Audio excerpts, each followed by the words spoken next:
I grew up in a really small town called Glen Rose, Texas, population 1,200, about an hour south of Fort Worth. And I was raised by a single mom. And I'll never forget the day that she discovered that she had to do something in order to support her family. And she opened the flower shop on the square in downtown Glen Rose, Texas. And she didn't know how it was going to go, but she knew that if she worked really hard and if she put out the best product, that she would be successful. And I learned so much from that experience. I learned how important hard work is. I learned how important setting big goals is. I learned that, most importantly, that the American dream means no matter from where you came or who you are, that you can be anything you want to be. And that, for me, that's what liberty is. It's giving that gift to my children that my mom gave to my sisters and me.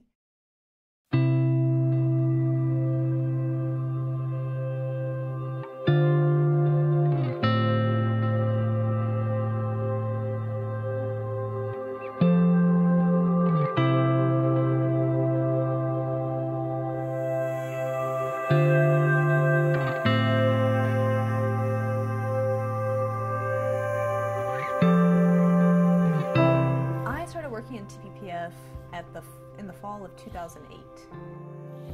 And every morning when I get up and go to work, I know that I'm going to be making a difference. My goal in life is to be working in a job where I'm helping people. And I look at everything we're doing at TPPF and how that's helping Texans and helping Americans, from healthcare to education to tax policy to immigration policy. We're doing so many things that are really directly benefiting people's lives, and I think making a difference for the future of our state and our country.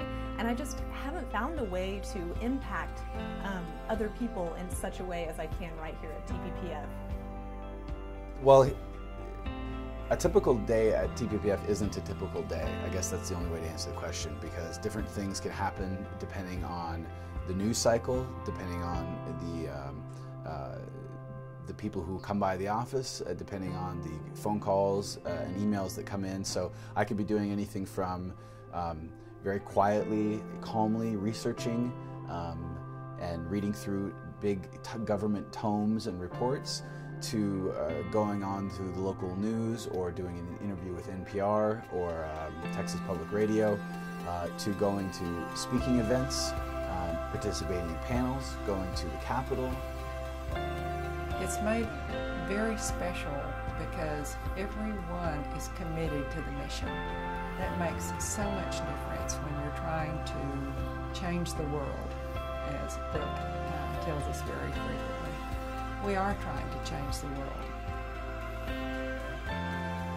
The opportunity to better yourself and to make something and to build something doesn't happen anywhere like it happens in America.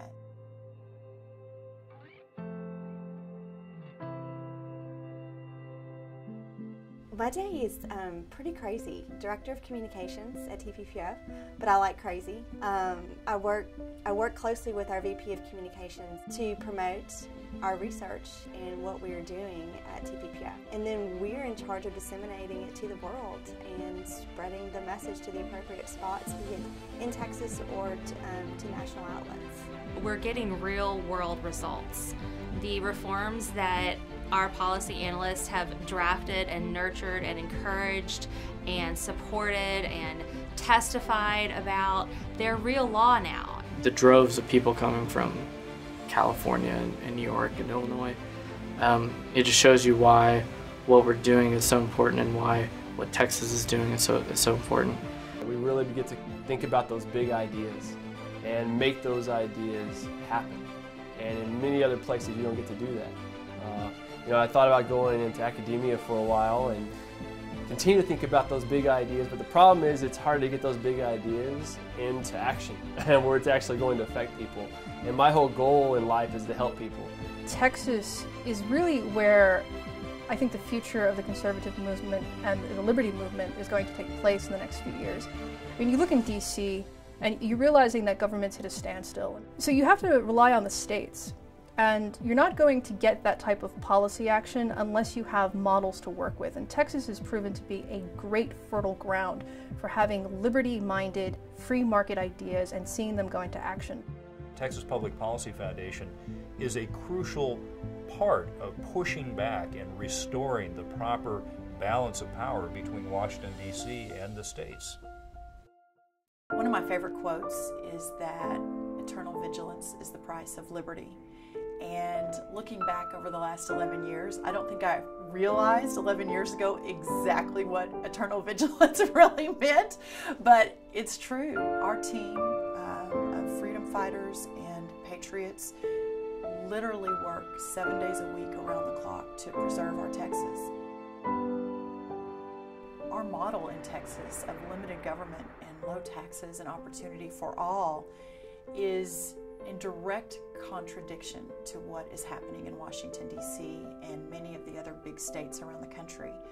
And so was I surprised when I found out that we were being targeted or had been targeted by some of those same big government believers? No, not at all, because we truly are, at the Texas Public Policy Foundation, the guardian at the gate. And so to attack us and to attack our biggest supporters and to put them in the direct fire of big government and all that means is really unfortunate and disappointing, but for me it just means we double down, because that's how important this is. Are we winning? Well, we're fighting. And as long as we're on our feet fighting, there's the opportunity to win. Here in Texas, just recently, we celebrated and marked the victory of the Texians at the Battle of San Jacinto. And if you look at what happened during that battle, where an outnumbered and outgunned and outtrained force of Texians caught by surprise the forces of the dictator Santa Anna and annihilated them. If you look at what happened prior to that, there was nothing but defeat after defeat after defeat. And yet the battle was won because they didn't give up, and they engaged one more time. And I think that there is a bit of an analogy to that today. As long as we retain the will to fight, as long as we stay in the fight, as long as we continue to battle for the righteous cause of liberty, then we're not defeated. And as long as we're not defeated, we can yet win.